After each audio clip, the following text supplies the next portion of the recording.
اگر میرا بیٹا نافرمان ہے اور میں اس سے ناراض ہوں، یا میرا بھائی نافرمان ہے میں اس سے ناراض ہوں، یہ تو سمجھ میں آنے والی ہے. لیکن یہاں تو اللہ کی ناراضگی، اللہ کی رضامندی کا سوال ہی نہیں. یہاں تو پیسے کا چکر ہے، یہاں تو عزت کا چکر ہے، یہاں تو زمین کا چکر ہے، یہاں تو مال کا چکر ہے، یہاں تو دولت کا نشہ ہے. جس مال و دولت نے، جس زمین و جاگیر نے بھائی بھائی کو دشمن بنا دیا ہے، معمول بھنجے کو دشمن بنا دیا ہے، پھوپھا اور بھتیجے کو دشمن بنا دیا ہے، اڑوس پڑوس کو دشمن بنا دیا ہے. میرے بھائیوں، جس حرام غذا کو لوٹ کر تم نے اپنے رشتے داروں سے قطع تعلق کر لیا ہے، اس قطع تعلق کا سب سے بڑا نقصان یہ ہے کہ آج کی مقدس رات میں بھی ہماری مغفرت سے ہم کو روک دیا گیا ہے.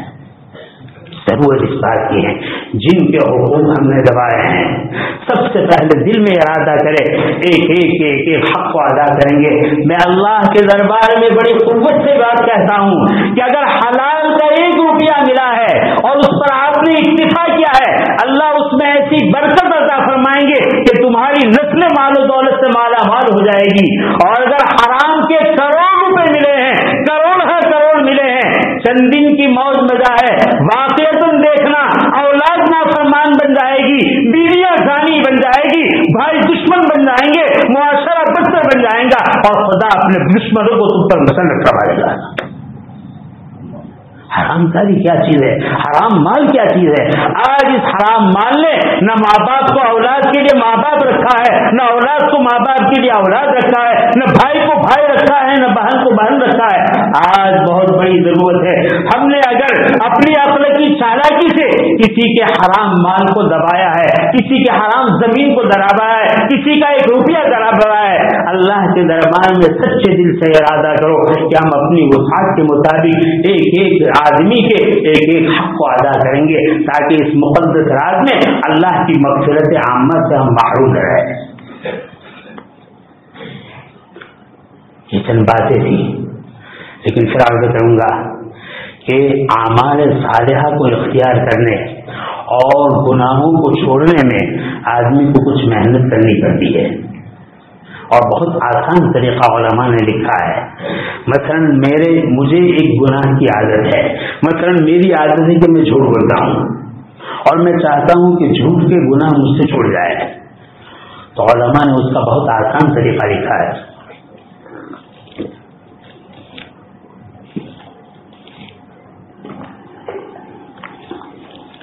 پہلا طریقہ یہ ہے، پختہ ارادہ کرے مجھے آئندہ جھوٹ نہیں بولنا ہے.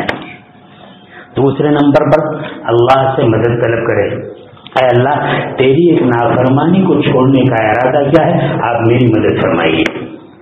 پہلے نمبر پر پختہ ارادہ، دوسرے نمبر پر اللہ سے مدد. تیسرے نمبر پر اگر وہ گناہ ہو گیا تو میں اس کی تلافی کے لیے 10 رکعت نفل نماز پڑھوں گا. ایک مرتبہ اگر میں نے جھوٹ بول لیا تو میں 10 رکعت نفل پڑھوں گا. میں یقین سے کہتا ہوں ہمارے بزرگوں کا اتنا مجرب یہ عمل ہے، جو بھی آدمی بڑے سے بڑے گناہ کو چھوڑنا چاہے 5 دن یہ عمل کر کے دیکھ لے، 6ویں دن انشاءاللہ ان کا گناہ چھوٹ جائے گا. اور علماء نے آگے لکھا ہے، اللہ نے اگر کسی کو مال بھی دیا ہے چاہے تھوڑا ہو یا زیادہ، اور ان نوافل پڑھنے سے بھی اس کا گناہ نہیں چھوٹتا ہے، ہر مرتبہ جھوٹ بولتا ہے اور 10 رکعت نفل پڑھتا ہے، تو اپنی حیثیت سے یہ طے کر لے کہ اگر ایک مرتبہ میں نے جھوٹ بول لیا تو 10 رکعت نفل بھی پڑھوں گا اور اپنی حیثیت سے 10 روپے 100 روپے صدقہ کروں گا. 5 دن ذرا اس فارمولے کو اختیار کرے، اس ترکیب کو اختیار کرے، اور 6ویں دن آ کر بتائے کہ گناہ چھوٹتے ہیں یا نہیں. میرے بھائی ہر برائی کو چھوڑنا پڑے گا تب یہ چھوٹے گی. مجلسیں ہوتی ہیں، دعائیں ہوتی ہیں، آنسو بہا کر ہمارا چہرہ بھیگ جاتا ہے، لیکن دروازے سے باہر نکلتے ہیں تو پھر حالت ہماری وہی لوٹ آتی ہے. کہیں ایسا تو نہیں کہ حق تعالیٰ کے سامنے ہم گر گڑائے اور معافی طلب کرے، یا ربا معاف فرما دے معاف فرما دے، اور اللہ کی طرف سے غیبی آواز آئے، اے جھوٹو ہر 15 شعبان کو آتے ہو روتے ہو، لیکن نکلنے کے بعد وہی برائی کا معاملہ کرتے ہو، وہی توبہ کو توڑتے ہو. جاؤ تمہاری توبہ کی ہمیں کوئی ضرورت نہیں. اللہ اس وعید سے ہماری حفاظت فرمائے. لہٰذا ہمیں یہ کام کرنا ہے. اور دیکھو رمضان کا مہینہ آ رہا ہے بڑی خوشی کی بات ہے آج عشاء کی نماز میں ہر مسجدوں میں جماعت خانہ آدھا پونا پورا بھرا ہوا ہے. میرے بھائی اس رات میں اللہ سے مانگو کہ جس طریقے سے آج ہم نے مغرب اور عشاء کی نماز ادا کی ہے، الہ العالمین ہر فرض نماز کو اپنے اپنے محلے کی مسجدوں میں اس طرح بڑی تعداد میں ادا کر کے مسجدوں کو آباد کرنے والا بنا دے. دیکھو رمضان کا مہینہ بہت مقدس مہینہ ہے. اس مقدس مہینے کی تیاری آج سے ہے، اور تیاری دو قسم کی ہے، گناہوں کو چھوڑنے کی عادت اور نیکیوں کو کرنے کا اہتمام. اگر یہ 15 دن ہم نے مشق کی تو رمضان ہمارا خیر و برکت کے ساتھ گزر سکتا ہے. اور اگر ہم نے مشق نہیں کی تو شیطان کیا کہے گا ابھی تو 15 دن ہے، رمضان آئے گی دیکھ لیں گے، رمضان آئے گی کر لیں گے. میرے بھائی بغیر مشق کے کبھی کوئی کام اچھا ہوا نہیں ہے، اور کوئی کام کبھی اچھا ہونے والا نہیں. اگر یہ 15 دن ہم نے اس بات کا اہتمام کر لیا، ہر برائیوں کو چھوڑنے کا ارادہ کر لیا، اللہ سے مدد مانگ لی، نوافل کا اہتمام کر لیا، صدقات کا اہتمام کر لیا، اور ہر نیکیوں کو پابندی کا اہتمام کر لیا، فرض سے پہلے کی سنتوں کا اہتمام کریں گے، بعد کی سنتوں کا اہتمام کریں گے، روزانہ تلاوت کا اہتمام کریں گے، ذکر و اذکار تسبیحات کا اہتمام کریں گے. میرے بھائی 15 دن کی مشق انشاءاللہ ہمارے رمضان کو کامیاب کر دے گی. ورنہ دیکھا یہ جاتا ہے کتنی بڑی مسلمان بھائیوں کی بستی رمضان کا مہینہ شروع ہوتا ہے، 2-4 دن مسلیوں سے مسجد آباد رہتی ہے، پھر وہی حال جو پہلے ہوتا ہے وہی باقی رہتا ہے. ہمیشہ کے جو پابند ہوتے ہیں وہ نماز پڑھتے ہیں، ورنہ رمضان جیسے مقدس مہینے میں بھی نماز کی توفیق نہیں ہوتی. آخری بات سے اپنی بات کو ختم کر رہا ہوں. کیا آپ نے وہ حدیث بارہا نہیں سنی؟ اللہ کے رسول نے منبر پر قدم رکھا اور فرمایا لعنت و ہلاک ہو وہ آدمی جس کو رمضان کا مبارک مہینہ ملے اور اپنی مغفرت نہ کروائے.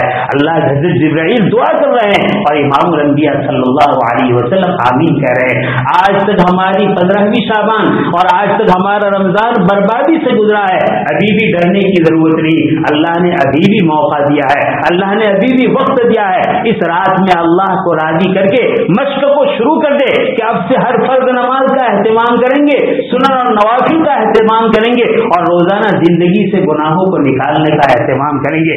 میرے بھائی اگر یہ شکل رہی اللہ کی نصرت کے لیے جس طرح بدر میں وعود میں فرشتے نازل ہوئے، اللہ اس سرزمین پر بھی اس عالم پر بھی اللہ اپنی ہماری مدد کے لیے فرشتوں کو نازل فرما دیں گے. اور اگر میرے بھائیوں ہماری وہی پرانی عادت رہی، سنی کر دی، توبہ کا اس اہتمام نہیں کیا، اللہ کو راضی کرنے کی فکر نہیں کی، یاد رکھنا اللہ اپنے دشمنوں کو ہم پر مسلط کر دیں گے. پھر ہماری قنوت نازلہ نہیں کام آئے گی، پھر ہمارا رونا دھونا نہیں کام آئے گا، پھر ہمارا توبہ استغفار نہیں کام آئے گا، پھر ہماری صدقہ خیرات نہیں کام آئے گی. جو اللہ قادر مطلق ہے وہ آباد کرنے پر بھی قادر ہے، وہ اجاڑنے پر بھی قادر ہے. وہ آباد کرنے پر آئے تو تاتاری قوم سے اسلام کی حفاظت فرما دے، اور وہ اجاڑنے پر آئے تو بستیوں کی بستی کو آن کی آن میں صفایا کر دے. حق تعالی شانہ نے اپنے فضل سے جو باتیں کہلوائی، حق تعالی اس کو قبول فرمائے، ہمیں عمل کا جذبہ نصیب فرمائے. ماشاءاللہ ہمارے دو عزیزوں نے قرآن کریم حفظ کیا ہے، اللہ تعالیٰ ان کے عمر میں برکت عطا فرمائے. قرآن کے الفاظ کی انہوں نے حفاظت کی ہے اور اپنے سینوں میں محفوظ کیا ہے. اللہ تعالیٰ ان کے اور سینوں کو علوم قرآن سے مالا مال فرمائے. آمین. وآخر دعوانا الحمدللہ رب العالمین. دعا